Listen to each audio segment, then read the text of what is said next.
উপস্থিত সম্মানিত মুসল্লিয়ানে কেরাম, সেই মহান রব্বুল আলমিনের আলিশান দরবারে শুকরিয়া জ্ঞাপন করি যে মহান রব্বুল আলমিন আমাদেরকে কনকনে শীতকে উপেক্ষা করে ঈশান নামাজ জামায়াতের সাথে আদায় করার তৌফিক দিয়েছেন। সেই মহান রব্বুল আলমিনের দরবারে সকলেই কালিমাতুশ শুকুর আদায় করে পড়ি আলহামদুলিল্লাহ। সম্মানিত প্রিয় হাজরিন, আল্লাহ পাক রব্বুল আলমিনের প্রশংসা সর্ব অবস্থায় করতে হবে। সর্ব অবস্থায় প্রশংসা করতে হবে কার? আল্লাহর। কেন আমরা সর্ব অবস্থায় আল্লাহ তাআলার প্রশংসা করব? কারণ হচ্ছে, যদি আমরা আমাদের নিজেদের দিকে তাকাই, আল্লাহ পাক রব্বুল আলামিন বলেন, ইয়া আইয়ুহাল ইনসান মা গররাকা বিরব্বিকাল কারীম। ওহে মানুষ, মা গররাকা, কোন জিনিস তোমাকে ধোকায় ফেলে দিল? বিরব্বিকাল কারীম, কারীম রবের ব্যাপারে, আল্লাহর ব্যাপারে আমাদেরকে কোন জিনিস ধোকায় ফেলে দিল? আল্লাহ জিজ্ঞাসা করছেন। আমিও আপনাদেরকে জিজ্ঞাসা করতে চাই যে কোন জিনিস আমাদেরকে আল্লাহ থেকে দূরে সরিয়ে দিল? কখনো কি চিন্তা করেছেন? একটু চিন্তা করেন তো। আল্লাহ তাআলা বলেছেন, ওয়ালিসানাও ওয়া শাফাতাইন আলাম নাজআল লাহু আইনাইন। আল্লাহ বলেন, বান্দা তুমি তোমার নিজের দিকে তাকাও, আমি কি তোমার দুই হাত দেই নাই? যাদের হাত নাই তাদের দিকে একটু তাকাও, আর তোমার নিজের দিকে তাকাও, তাদের কি অবস্থা, তোমার কি অবস্থা? আল্লাহ বলেন, ওয়ালিসানাও ওয়া শাফাতাইন, এই যে দুই ঠোঁট দিয়েছি, ভিতরের জিহ্বা দিয়েছি। তুমি একটু, যাদের ঠোঁট আছে, অনেকের ঠোঁট কাটা লোক আছে না? আল্লাহ বলেন, যাদের ঠোঁট নাই বা ঠোঁট কাটা, জিহ্বা আছে, কথা বলতে পারে না, বাক শক্তি নাই, ওই লোকগুলোর দিকে তাকাও আর তোমার নিজের দিকে একটু তাকাও। আল্লাহ বলেন, তোমাকে জিহ্বা দিয়েছি, বাক শক্তি দিয়েছি কথা বলার জন্য, এবং এই কথাকে আটকানোর জন্য ঠোঁট দিয়েছি। আল্লাহ পাক রব্বুল আলামিন বলেন, তোমার এই যে সুন্দর অবয়ব চেহারা, এটাকে দিয়েছি। লাকাদ খালাকনাল ইনসানা ফি আহসানি তাকওয়িম। আল্লাহ বলে, তুমি কি তোমার নিজের চেহারার দিকে কখনো তাকিয়েছো? কত সুন্দর অবয়ব তোমাকে দিয়েছি। এত সুন্দর চেহারা আর কাউকে আমি আল্লাহ দিই নাই। একমাত্র মানুষ, যার দিকে তাকালেই দিলের ভিতরে একটা ভালোবাসা, দয়া একটা সৃষ্টি হয়। অন্য কোনো প্রাণী, যেমন আপনি যদি বাঘের দিকে তাকান, কুকুরের দিকে তাকান, শ্রীগালের দিকে তাকান, হিংস্র যত প্রাণী আছে, মাংস খেকো যত প্রাণী আছে, তাদের দিকে তাকালে কি ভালোবাসে নাকি ঘৃণা আসে? আপনি দেখেন, তাদের দিকে তাকালেই একটা অহংকার, মানে একটা রাগ ভাব আসে। কেন? তাদের চেহারার মধ্যে এটা আছে। তো আল্লাহ তাআলা এত মখলুক সৃষ্টি করলেন, করার পরে আল্লাহ বলেন, লাকাদ খালাকনাল ইনসান ফি আহসানি তাকওয়িম। বান্দা, কেন আমার নিয়ামতের শুকরিয়া আদায় করতে হবে? কারণ এই যে সুন্দর অবয়ব দিলাম, হাত দিলাম, মুখ দিলাম, শুধু কি তাই, আমি তোমাদের পা দিয়েছি। এই পা যাদের দেই নাই তাদের দিকে একটু তাকাও। এটা হচ্ছে নিজের বডির দিকে যখন তাকাবেন, আপনি বলেন, পুরা পৃথিবীতে যা আছে আল্লাহ তাআলা আমাদের এই পুরা বডির মধ্যে তা রেখেছেন। বলবেন, কেমন বিষয় এটা? কেন আল্লাহর শুকরিয়া আদায় করব না আমরা? পৃথিবীতে মরুভূমি আছে না? মরুভূমি কি করে? গাছ জন্ম নেয়, কোনো কিছু হয়? পানি কিছুই না। আমাদের এই যে হাতের তালু, পায়ের তালু, এগুলো হচ্ছে মরুভূমি। কি বলেন, কি কখনো কিছু হয় এখানে?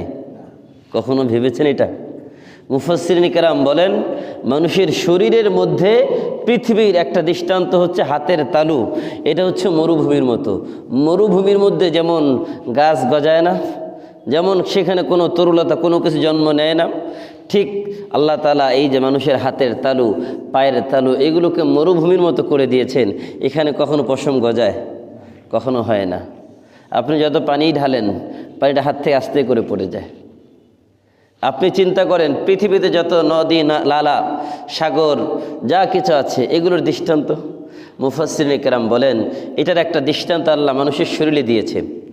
মানুষের শরীরে এই যে যত রগ আছে, এই রগগুলো এগুলো হচ্ছে এক একটা সাগরের সমান, বিশাল বিশাল।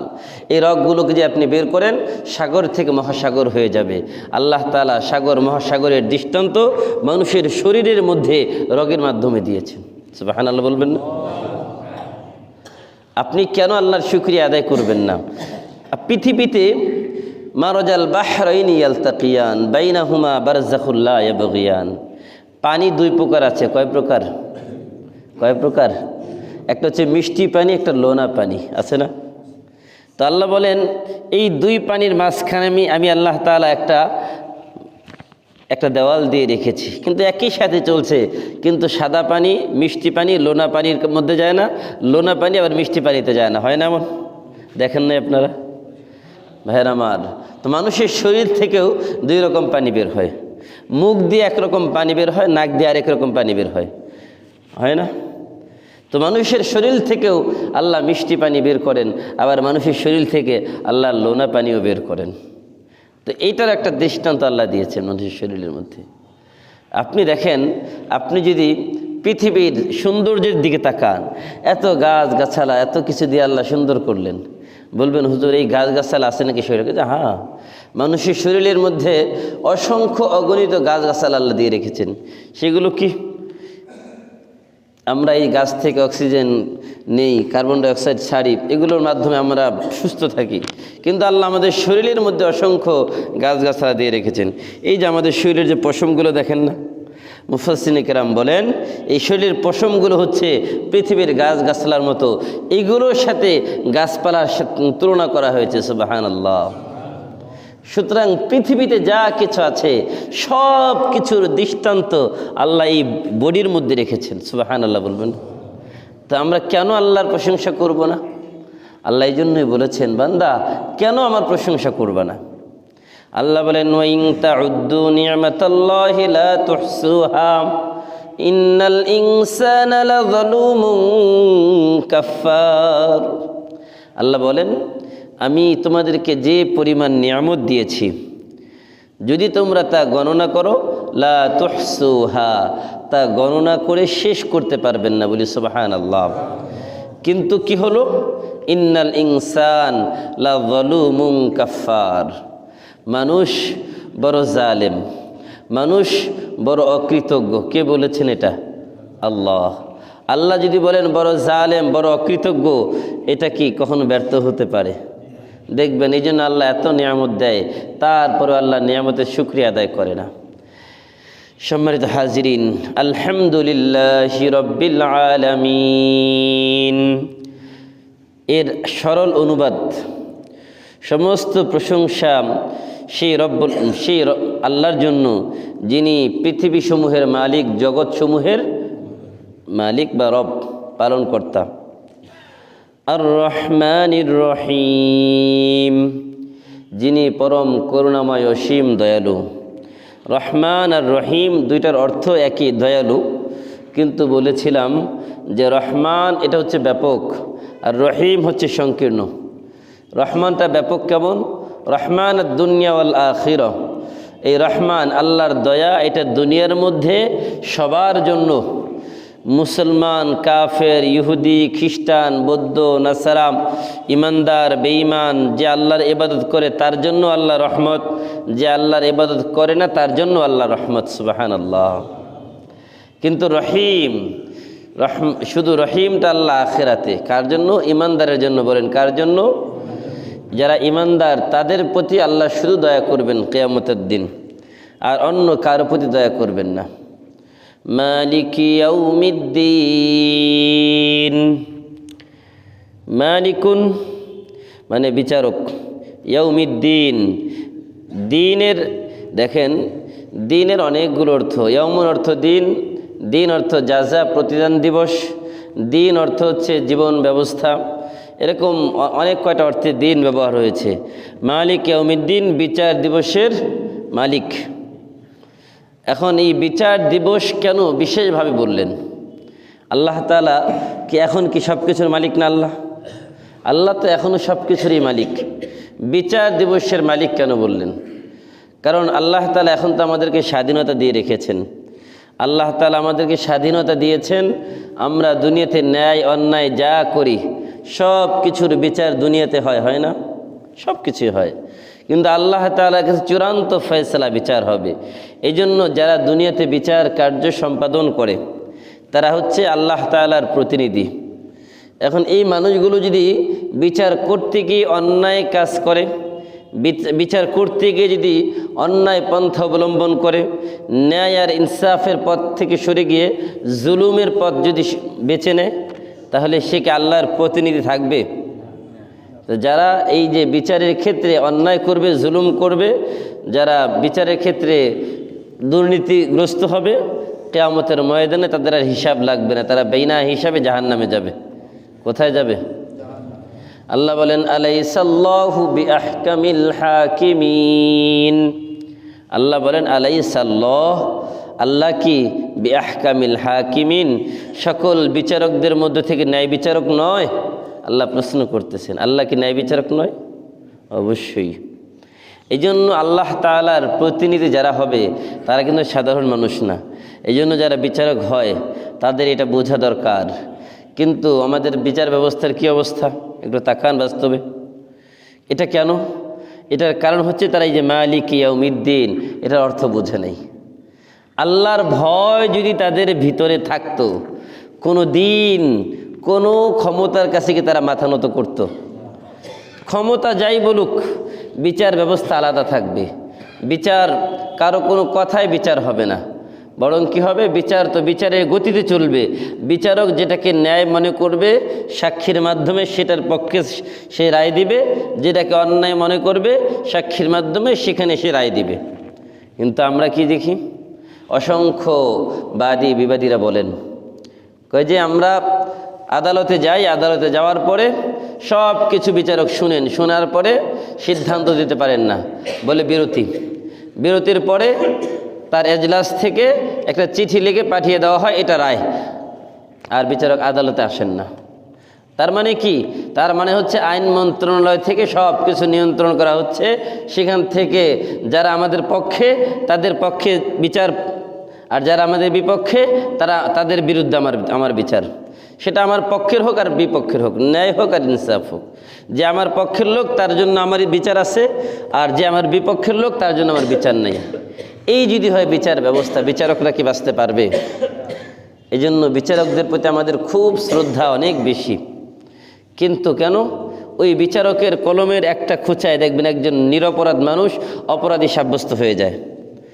একজন বিচারকের একটা কলমের খোঁচায় একজন অপরাধী সে নিরপরাধ সাব্যস্ত হয়ে যায়। আবার নিরপরাধ মানুষটা অপরাধী সাব্যস্ত হয়ে তার দিনের পর দিন জেলখানে থাকে না? এই জন্য যারা বিচারক হবেন, আমাদের এখানে যারা বিচার কার্য করেন, বিভিন্ন সময় বিভিন্ন জায়গায় বসেন বিচারে, এটা মাথায় রাখবেন, আপনি যখন কোনো বিচারে বসেন তখন আপনি আল্লাহর প্রতিনিধি।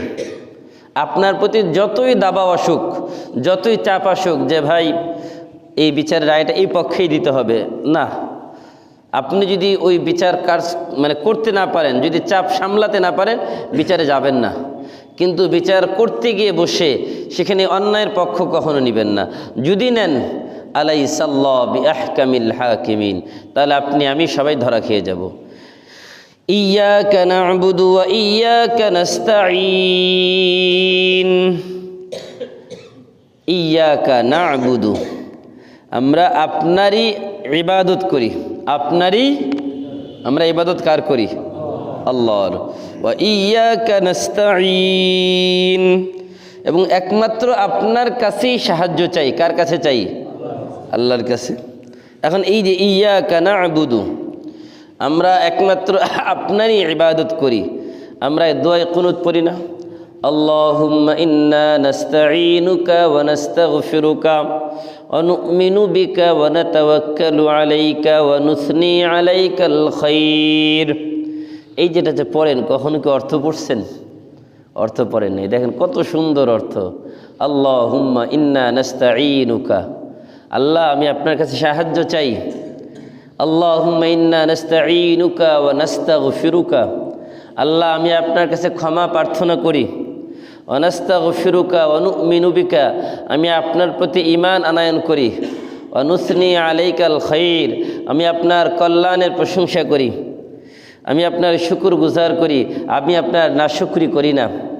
এই যে কত সুন্দর অর্থ, এটা যখন কোনো বান্দা পড়ার পর যখন আল্লাহর কাছে দোয়া করে, আল্লাহ তাআলা তার দোয়াগুলো কবুল করে নেয়, বলি সুবহানাল্লাহ। এই জন্য ইবাদত একমাত্র করতে হবে কার? একমাত্র আল্লাহর ইবাদত। এখন যদি কোনো ব্যক্তি আল্লাহর সাথে অন্য কারো ইবাদত করে, তাহলে কি ইবাদত আর ইবাদত থাকবে? তাহলে এটা শিরিক হয়ে যাবে। কি হবে বলেন? আল্লাহর সাথে অন্য কারো ইবাদত কিভাবে করা হয় একটু বলেন। যেমন মনে করেন কোনো মাজারে যদি কোনো গরু জবাই করলো, কোনো ছাগল জবাই করলো, হয় না অনেক সময় মাজারে? অনেক জায়গায় আছে কি হয় যে মাজারে যে বাবা শুয়ে আছে তার নামে জবাই হয় না? যে অমুক বাবার নামেই গরু কোরবানি করা হলো। এই যে বাবার নামে যে গরু জবাই করলো, এখন বলেন গরু জবাই হবে কার নামে? ইন্নামা হাররামা আলাইকুমুল মাইতাতা ওয়াদ-দামা ওয়া লাহমাল খিনজির ফামান ইযতুররা গায়রা বাগিন ওয়ালা আদিন ফালা ইসমা আলাইহি। আল্লাহ বলেছেন যে যা কিছু জবাই হবে কার নামে হবে? এখন যদি কোনো দরবারের নামে হয়, কোনো পীরের নামে হয়, কোনো মাজারের নামে হয়, তাহলে কি এটা কি আল্লাহর নামে না গায়রুল্লাহর নামে? যদি গায়রুল্লাহর নামে হয়, এটা হালাল না হারাম? হালাল না হারাম? হারাম। যদি হারাম হয়, হারাম তো খাওয়াটা হারাম, আর কাজটা কি করলাম? এটা শিরিক হয়ে গেল। কি হয়ে গেল? তা আল্লাহর সাথে শিরিক করা যাবে? বলবেন আর দু একটা স্যাম্পল যেটা আমাদের সমাজে আছে। এখন সন্তান দেওয়ার মালিক কে? আল্লাহ।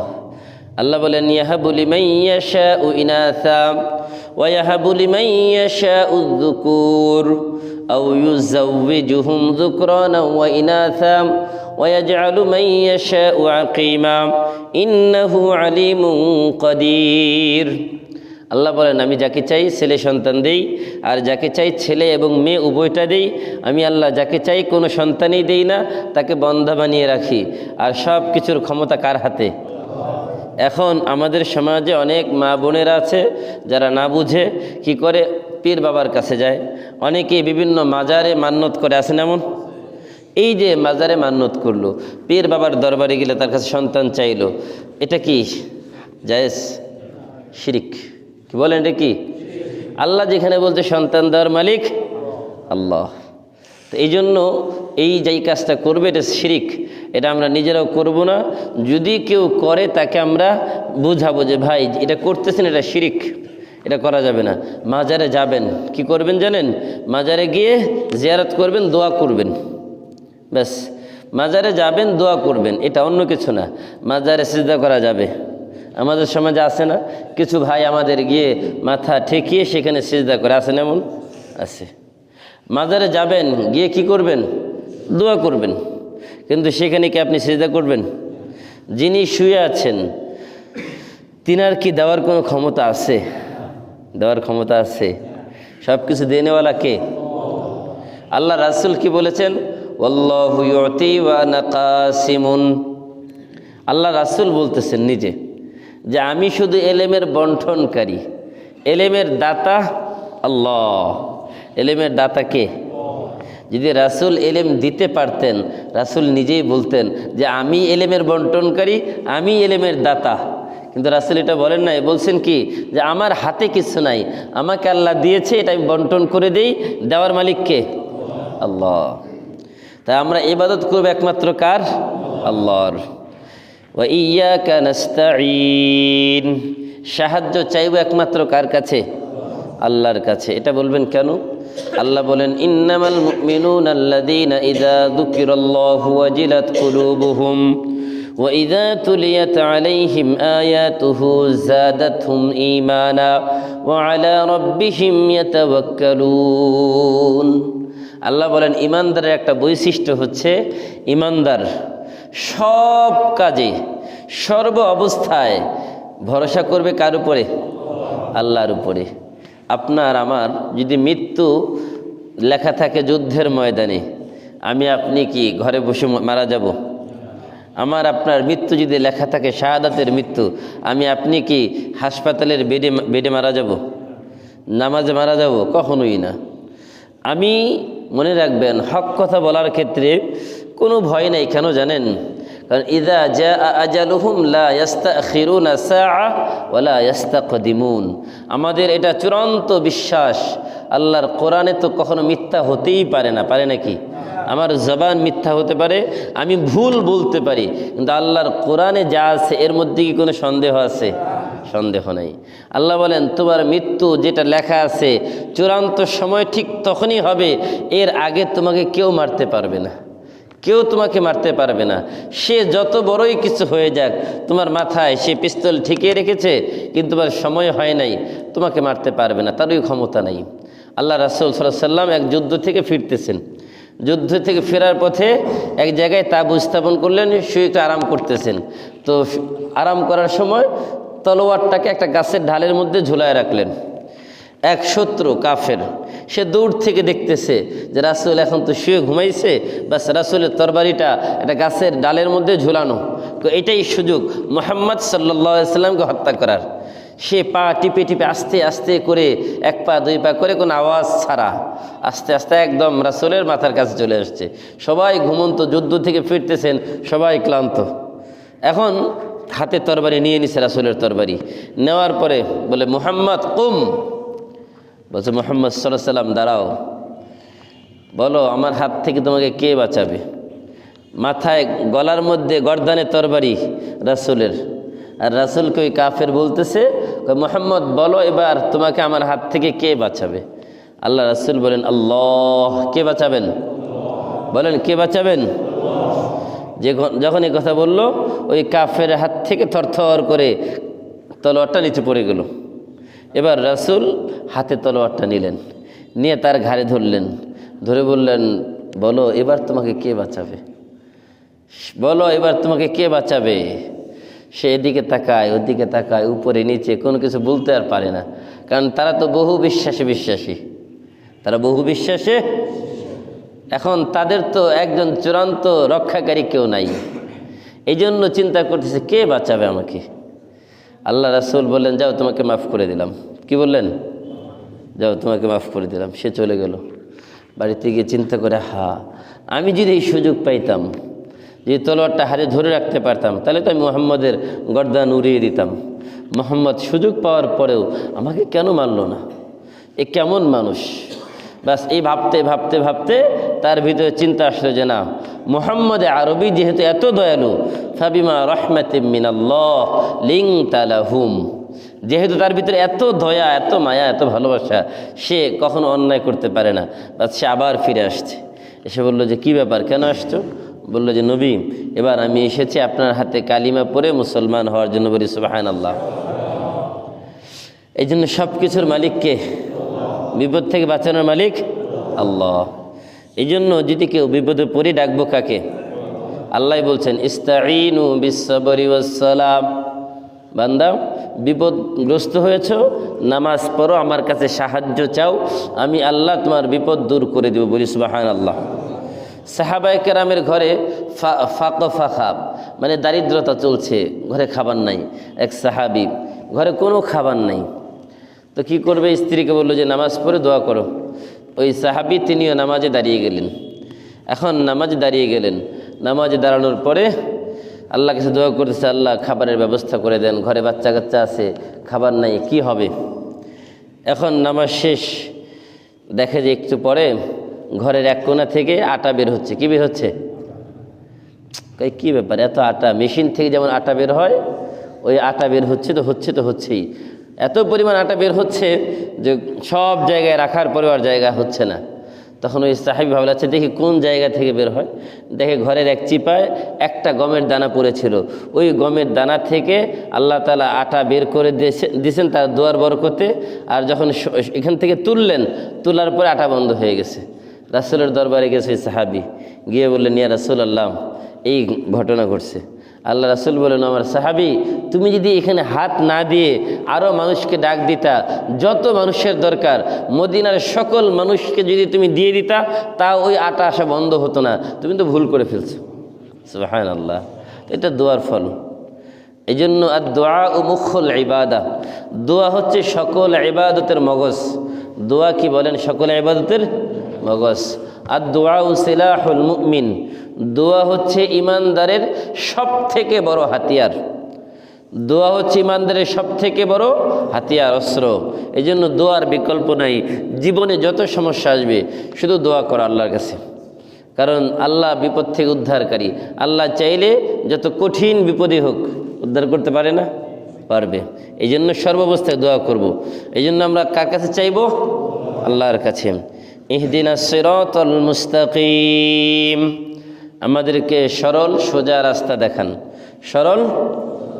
আমাদেরকে সরল সোজা রাস্তা দেখান। হেদায়াত, ইহদুন, এটা হেদায়াত থেকে। হেদায়াত কার হাতে ভাই? বলেন সবাই, কার হাতে? আল্লাহর হাতে। এই হেদায়েতের ব্যাপারে কিছু কথা দেখবেন। একই মায়ের সন্তান দুইজন একই সাথে বড় হচ্ছে, একই পুকুরের মাছ খায়, একই বাজারের খাবার খায়, একই ঘরের একই টিউবওয়েলের পানি খায়, একই বাবার টাকা দুইজনে ব্যয় করে, কিন্তু একজন ইসলামের পক্ষে আরেকজন ইসলামের বিপক্ষে। এমন আছে না? নাই? আছে না? তো এই যেটা কেন? কারণ হচ্ছে হেদায়েত। ওর কপালে, একজনের কপালে হেদায়েত ছিল, আরেকজনের কপালে হেদায়েত ছিল না। আর যার কপালে হেদায়েত নাই সে ইসলামের বিপক্ষে দাঁড়িয়ে গেল, আর যার কপালে হেদায়েত ছিল সে বাস ইসলামের পক্ষে দাঁড়িয়ে গেছে। রাসূলের চাচা আবু তালেব কে চিনেন তো নাকি? নাম শোনেন নাই কখনো? আবু তালেব সেও রাসূলের আপন চাচা। কেমন চাচা? আবু জাহেল তো সবসময় শুধু শত্রুতা করছেন, আর আবু তালেব সে বাবার মতো রাসূলকে সেই 6 বছর থেকে নিয়ে একদম মৃত্যু পর্যন্ত, কত বছর? 53 বছর পর্যন্ত একদম বাবার আদর, স্নেহ, ভালোবাসা, মায়া, মহব্বত দিয়ে তাকে একদম আগলে রেখেছেন। কাফেরদের সকল অত্যাচার থেকে তাকে বাঁচিয়েছেন। কিন্তু ঈমান এনেছেন? ঈমান আনেন নাই। মৃত্যুর সময় একদম যখন অন্তিম মুহূর্ত, আবু তালেব মারা যাবেন। মারা যাওয়ার সময় সে তার চাচাকে বলছে, চাচা কুল ইয়া আম্মি লা ইলাহা ইল্লাল্লাহ তুফলিহুন। আমার চাচা, আপনি তো আমার জন্য সারাটা জীবন করলেন, আমাকে আপনি সাহায্য করলেন, ইসলামের দাওয়াতের কাজেও আপনি আমাকে সাহায্য করেছেন। কেমন সাহায্য?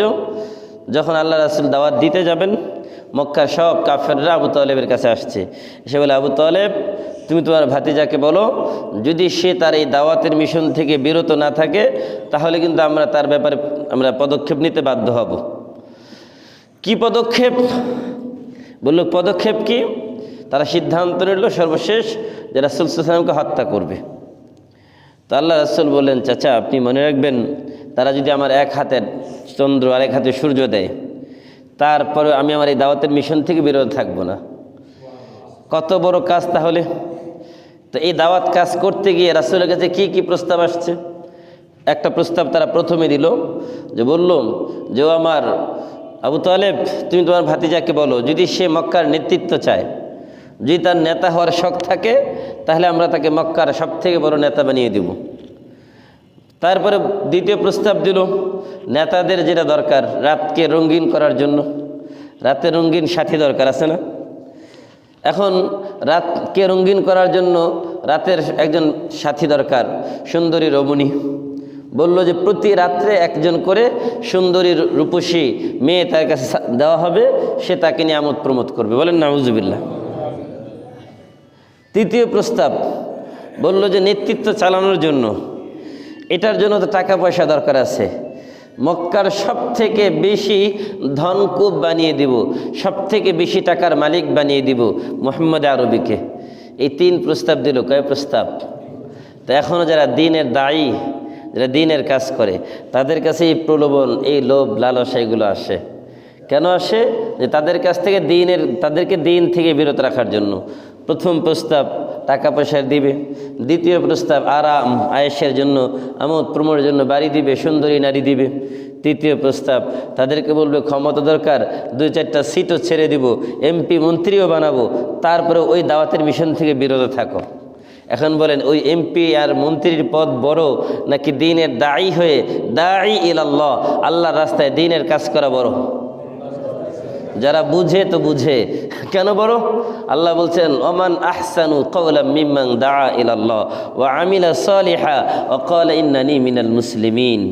আমার যুবক ভাইরাম, খুব ভালো করে বুঝো, দিনের দুই চারটা পথ, দুনিয়ার এই দুই চারটা পথ তোমাকে দিল, কোনো দলের তোমাকে একটা পথ দিয়ে দিল, তুমি ভাবতেছো তুমি সফল। না না, আল্লাহ বলেন ওমান আহসান, ওই ব্যক্তির থেকে কার কথার বেশি সুন্দর হতে পারে, যে মানুষকে আল্লাহর দিকে আহ্বান করে।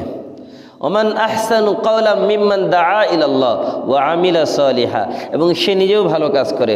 ওয়া ক্বালা ইন্নানি মিনাল মুসলিমিন, এবং সে বলে আমি একজন মুসলমান।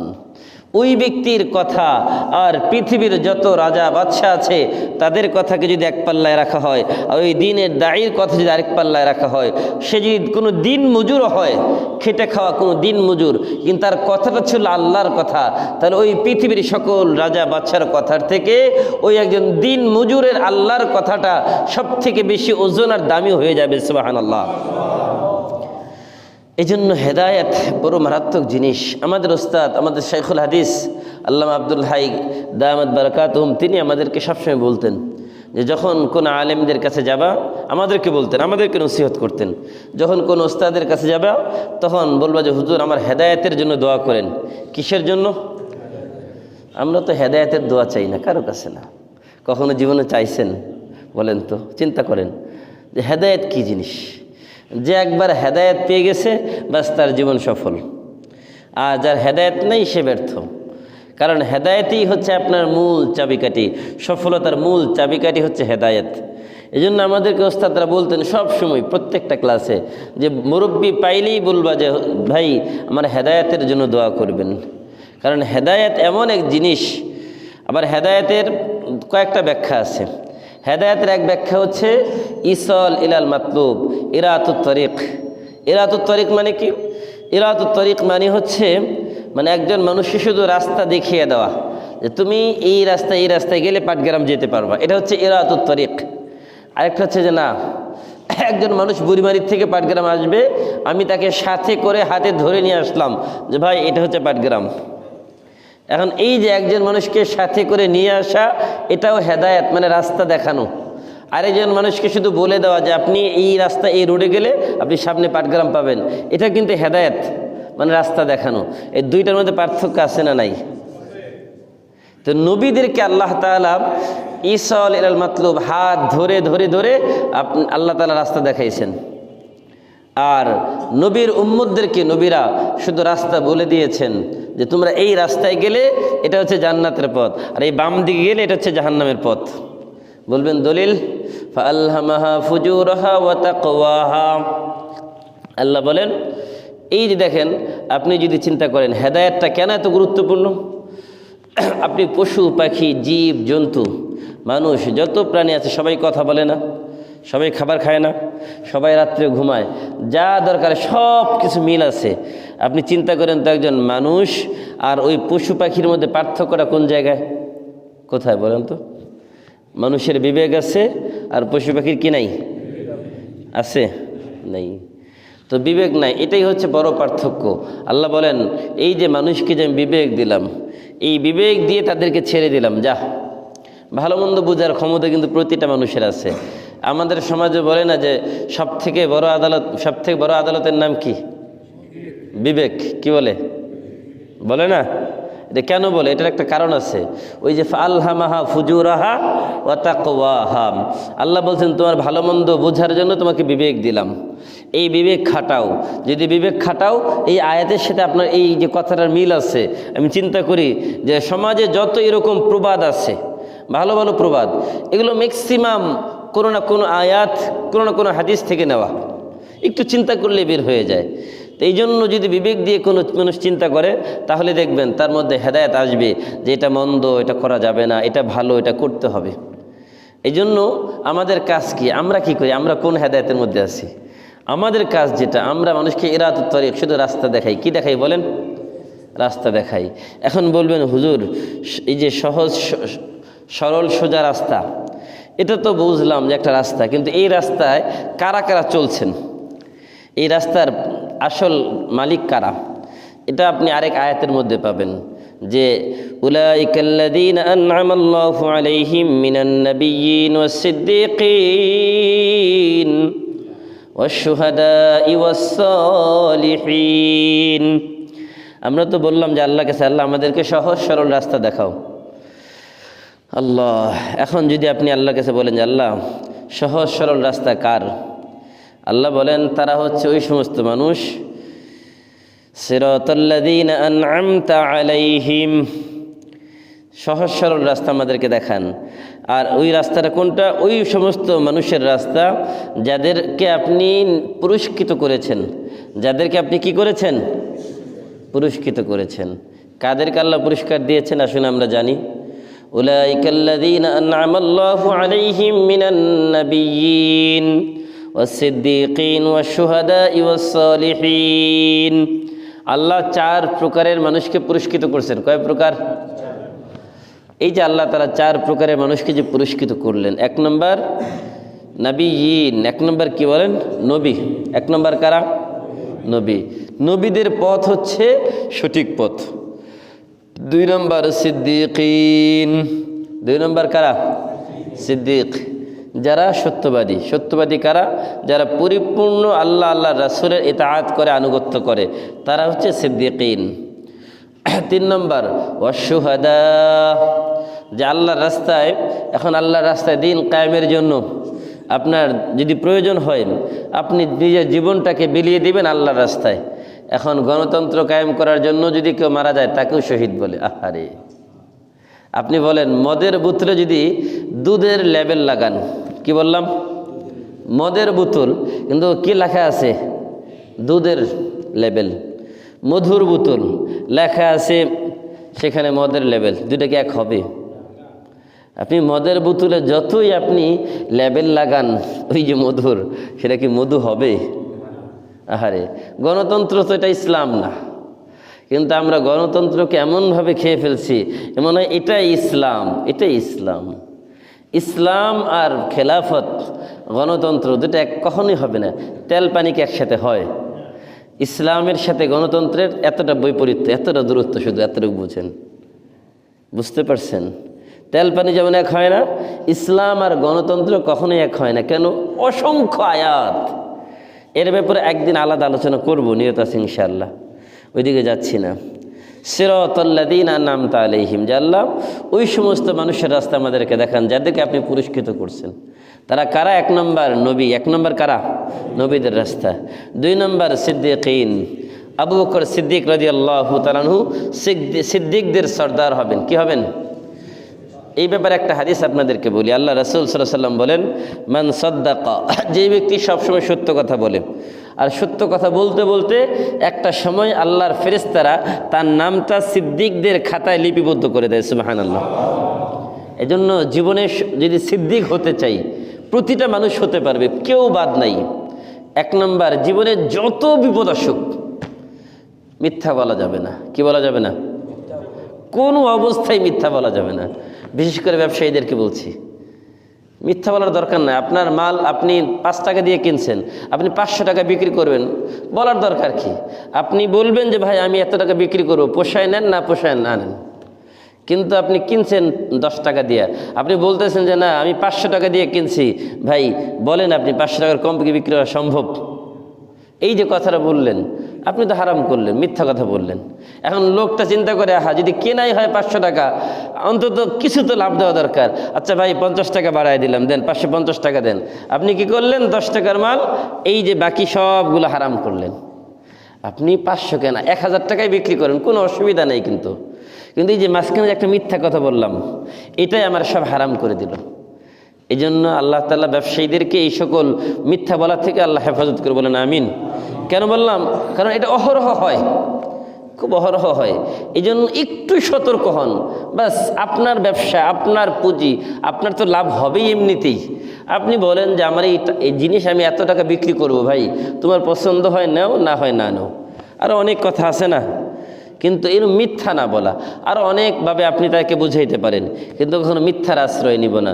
যদি আজকে থেকে তওবা করি যে আল্লাহ বিগত দিনে যা করছি, কিন্তু আজকের পর থেকে আর কখনো মিথ্যা কথা কোনো অবস্থাতেই বলবো না, তাহলে ইনশাল্লাহ আমি আশা করি বাকি জীবনটা যদি সত্যের উপরে থাকতে পারি, আমাদেরকে আল্লাহ দ্বিতীয় নাম্বার নবীদের পরে সিদ্দিকদের কাতারে আল্লাহ রাখবেন। বলেন আল্লাহ সুবহানাল্লাহ, আল্লাহ কবুল করুক, বলেন আমিন। তৃতীয় নাম্বার যাদেরকে আল্লাহ পুরস্কৃত করবেন তারা হচ্ছে শহীদ। তারা কারা? বলতেছিলাম যে গণতন্ত্রের জন্য মারা গেলেও শহীদ হয়। আবার যদি কোনো দেখি, আবার বিভিন্ন জায়গায় বিলবোর্ড, বিভিন্ন জায়গায় দেখি মানুষটা হিন্দু কিন্তু নামের শুরুতে শহীদ। জিজ্ঞেস করলাম ভাই কেন? ঢাকায় যখন আমি যে গাবতলিতে ঢুকি দেখি যে এরকম একজন হিন্দুর নামের শুরুতে শহীদ লেখা। হুজুর উনি অমুক আন্দোলনে মারা গেছেন। আল্লাহ, একজন হিন্দু মানুষ তার নামেও শহীদ লাগাইলেন। এই যে যারা লাগাইছে তারা কি বুঝতে পারছে বলেন তো? তারাও বুঝে নাই। আর যে লাগাইছে, যেই কমিউনিটির মানুষ, তারাও বুঝে নাই। এই জন্য শহীদ শুধু লাগাইলে কি শহীদ হবে? এখন শহীদ তো অনেকের নামও আছে না? এখন এই যে যাদের নাম শহীদ হইলে কি শহীদ হবে? শহীদ কারা আসলে? যারা দিন কায়েমের জন্য, একমাত্র দিন কায়েমের জন্যই, এই দিন কায়েমের জন্য যারা জীবন দিবে তারাই শহীদ হবে। এখন যারা গণতন্ত্র কায়েমের জন্য জীবন দিচ্ছে তারা কি শহীদ? শহীদ না ভাই। এটা খুব কঠিন কথা, অনেকের দিলে কষ্ট লাগবে, কিন্তু এটাই যে সত্য। আল হাক্কু মুররুন, সত্য অনেক তিতা হয়, হজম করার ক্ষমতা রাখতে হবে। দেখবেন অনেক ওষুধ আছে যেগুলো খুব তিতা, কিন্তু এগুলোর কাজ অনেক বেশি হয়। এই জন্য সত্য কথা অনেক তিতা হলেও হজম করতে হবে। যে অনেক কথাই শুনবেন না, এখন শুনতেছেন, কারণ তাফসির আকারে তো কখনো বলা হয় নাই, এই জন্য শুনেন নাই। এখন তাফসির আকারে বলতে গেলে সব আসবে, বলতে হবে যে। এই জন্য যারা আল্লাহ রাস্তায় দিন কায়েমের জন্য শহীদ হয় তারাই একমাত্র আল্লাহ রাস্তায় শহীদ বলে গণ্য হবে, অন্য কেউ শহীদ বলে গণ্য হবে না। শহীদের বিভিন্ন প্রকার আছে, আরও বিভিন্ন প্রকার আছে, ওটা আলাদা হিসাব। কিন্তু হাকিকি প্রকৃত অর্থে শহীদ একমাত্র তারাই যারা আল্লাহ রাস্তায় দিন কায়েমের জন্য সে শাহাদাত বরণ করেন। ওয়াসিদ্দিকিন ওয়াশুহাদা ওয়াসসালিহিন। চতুর্থ নম্বর, যারা সলিহিন বুজুর্গ, যারা ফরজ, ওয়াজিব, সুন্নত, নফল সব আদায় করে, তারা হালাল হারাম মেনে চলে, এই মানুষগুলো হচ্ছে দিনদার। এই মানুষগুলো কী বলা হয়? দিনদার। অন্তত দিনদার তো আমরা সবাই হতে পারি, কিন্তু এই দিনদারের খাতায় সবাই নাম লেখাইতে পারবো না? ইনশাআল্লাহ চেষ্টা করব। তো এই 4 প্রকারের মানুষকে আল্লাহ পুরস্কৃত করবেন। কয় প্রকারের মানুষ? আমরা সদা সর্বদা কিন্তু আল্লাহর কাছে দোয়া করতেছি, আল্লাহ আমাদেরকে আপনি সিরাতে মুস্তাকিমের উপরে চালান, বলি না? সিরাতে মুস্তাকিমের অর্থ আজকে বুঝলেন তো? সিরাতে মুস্তাকিমের অর্থ হচ্ছে এই 4 প্রকারের মানুষের রাস্তা। এখন এই 4 প্রকারের মানুষ যদি হয় তাহলে আপনি চিন্তা করেন তো, আপনি নবীওয়ালাদের রাস্তায় চলবেন, নবীদের রাস্তায়, আপনি চলবেন সিদ্দিকদের রাস্তায়, তার মানে আপনি কখনো বাতিলে সেটা আপোষ করতে পারবেন না। আপনি শহীদদের রাস্তায় চলবেন, তার মানে যখন প্রয়োজন হবে আপনার জীবনটাকে আল্লাহ রাস্তায় দিতে হবে, তাহলে আপনি শহীদের রাস্তায় চলতে পারবেন। আর চতুর্থ নাম্বার, ফরজ, ওয়াজিব, সুন্নত সবগুলো যদি মেনে চলতে পারি তাহলে আমি ইমানদার। তার মানে একজন মানুষ পরিপূর্ণ ইমানদার হওয়া লাগবে। গায়রিল মাগদুবি আলাইহিম ওয়ালাদ-দাল্লিন।